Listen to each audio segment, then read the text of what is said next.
Çox vaxt biz chiropractic eləyəndə o çanaq hərəkətinin hansı tərəfdə limitasiyası varsa, çünki çanağımız onurğanın yatağıdır. Disklərə düşən biomexaniki yüklərdən çanaq da sorumludur.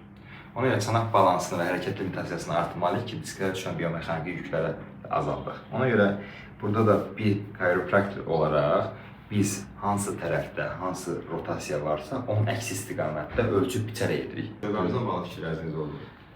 Gözəl. Əsasən o fizioterapiya çox gözəl bir şeydir. Beldə ağrılar var idi və sağ ayağa vuruldu topuğa kimi. Şiddətli idi, dözülməz idi bəzən də, amma indi şükür Allaha demək olar ki 90% azalıb, bitmək üzrədir. Sizin belinizdə L5-S1-də 9 mm yeri var idi. Təbii ki, burada bizim kompleks yanaşmamızla bağlı nevrologumuzla baxdıqsa nəyin olacaq dərmanları qeyd elədi. Biz öz üzərimizə düşən fizioterapiya, chiropractic hissəsinə baxdıq. Hələ ki, bunda deyim ki, Məhəmməd bəy 3 ay bundan qabaq gəlib. Məhəmməd bəyin təkrarlarıdır. Ayda bir biz görüşürük, müzakirə edirik, vəziyyət nə yerdədir, necədir, bunun haqqında məlumat alırıq.